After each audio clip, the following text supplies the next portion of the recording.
It feels like I was a kid just yesterday, looking through the school bus window wondering what my life would look like in 10 years.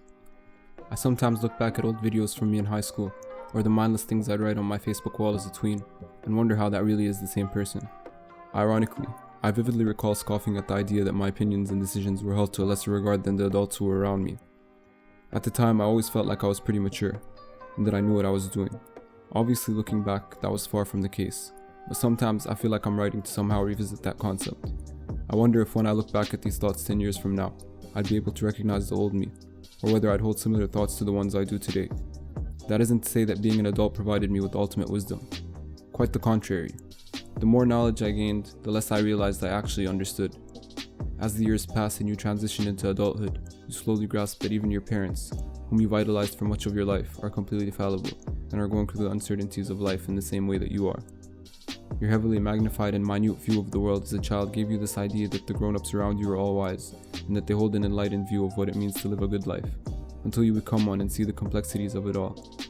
In general, you become more aware of all the finger-pointing and deflected criticism that comes along with all sorts of forms of authority and power, rather than naively believing that those in power always know or want what's best for you.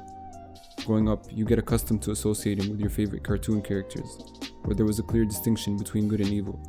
You try to extrapolate that onto your reality and the principles that your parents taught you.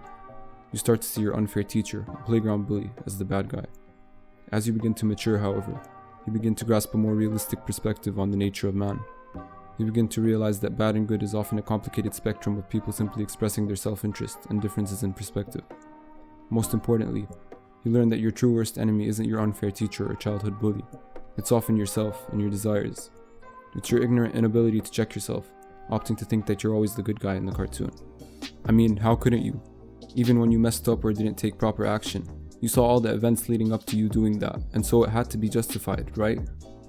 Your worst enemy is always that unchecked voice. It's your tendency to sell yourself short and resist active change in the face of a world that doesn't care whether you fail or succeed. Often, people come to a point where they associate change with negative thoughts. They find a grotesque comfort in believing that life will never be as good as it once was, and thus the futility of trying to progress. The caveat is that change is inevitable. Many of the people that used to be my closest friends as a child and who I know deeply personal secrets about have become strangers to me. I still recall the days we would sit in front of the TV screen, playing countless hours of video games, feeling like the fate of the universe was on the line and that we were its main characters.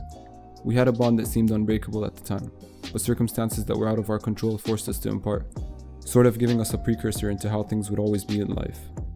It's like that feeling you get when you develop a bond with one of your favorite characters on a TV show and they eventually get killed off. You always kinda knew that nothing would last, but you never really internalized it. On a micro scale, we never really thought about the fact that those days would end, and we're too caught up in the moment, but you can extrapolate that onto pretty much everything going on in your life today. Eventually, people begin to mark and create their own paths in life, and the bonds you begin to develop as an adult often hold less of a sense of attachment.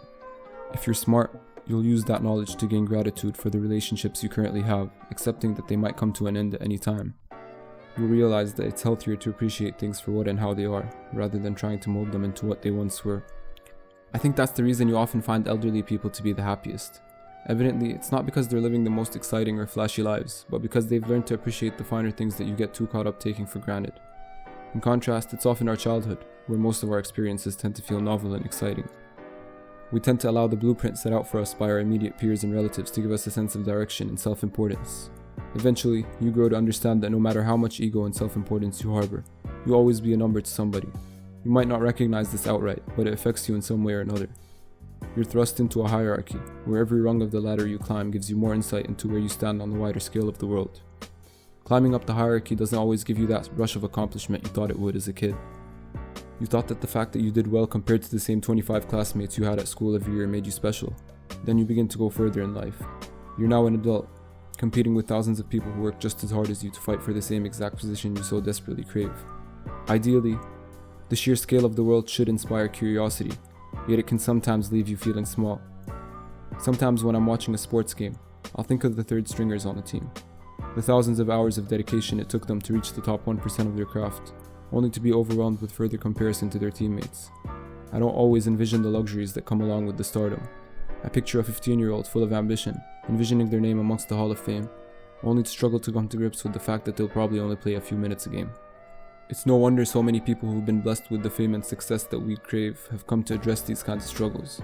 It's one of those things you never learn in school. The fact that your state of mind is often even more important than your physical state.